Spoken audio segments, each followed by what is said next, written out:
this male-dominated world, you tend to learn a few tricks.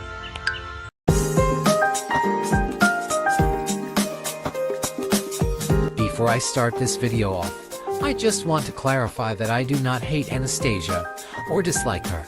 I am mixed on this girl, and here are the reasons why. So make it yourself comfortable and enjoy this video.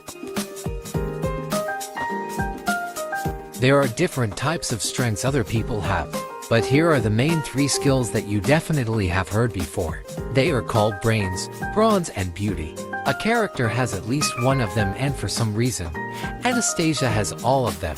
Don't get me wrong, she is definitely beauty the most, but Anastasia is also very strong and smart, and I don't get why, because we never got to see her training like Marissa does, or studying like Spencer does. Here is a prime example of a character who has got all the 3 main skills, Courtney from Total Drama Island. Her main thing is being smart, but she is also shown to be very strong, especially in action. Law school! I have a future!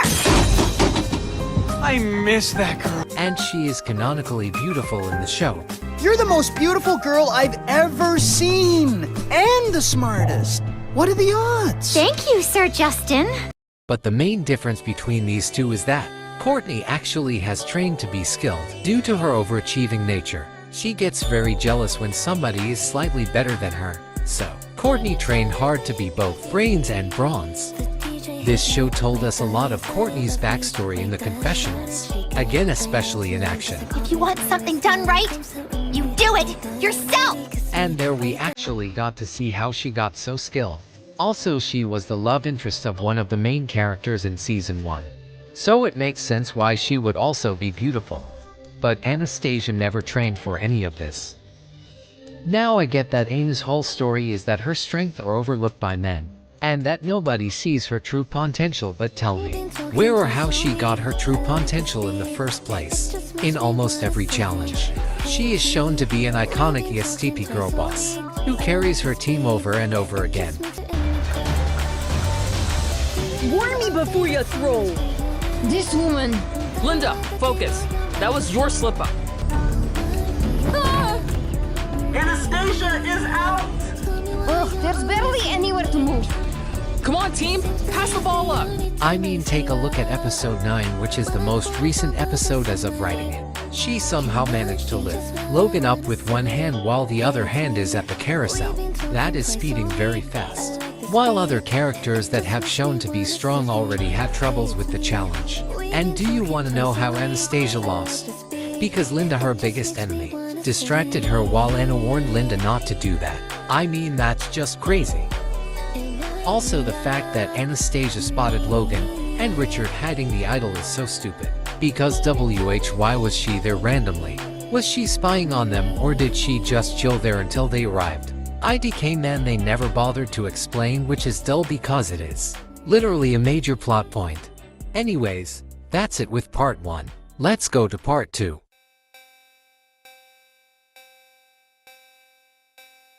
This is a problem that's mostly the show's fault, but the fandom is also partly fault at that. Do you guys remember when Anastasia purposefully broke Ivy's shoulder and never showed any remorse to it? Me neither. This happened 2 episodes ago and it never got mentioned ever again. This is mostly because the fandom completely ignored this by saying, oh, she is so iconic, or Ivy is annoying anyways. Like, huh? Why does Ivy get so much hate for just because she has flaws and isn't a perfect human? Or why does Spencer get so much hate just because he's playing the game? While Anna is also playing this game dirty, episode 7 is a prime example for this, and got 0 consequences. This feels like pretty privilege. Also, why is Marissa now suddenly okay with it? She is shown to have an issue with Anna's behavior, and in the next episode, she suddenly has no problems with it, and goes back to square one. This whole episode feels like a fever dream, because IT feels like, or never happened. Also, the way how the red team called Spencer up for slandering Ivy, while she's clearly hurt, feels unjustifiable. I mean, don't get me wrong. I am very glad that the team is defending Ivy, and I do believe that Spencer is in the wrong. But tell me why Anna never get called out except by maybe Marissa a little. Simply bias. And now the last issue I have with her.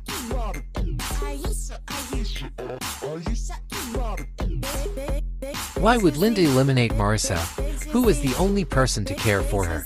I mean, she basically just screwed herself over. Also, Spencer literally offered Linda to vote for Anastasia. So whyy. I think I know the reason why. She is the favorite of the writers. Because she is so incredibly liked by the fandom.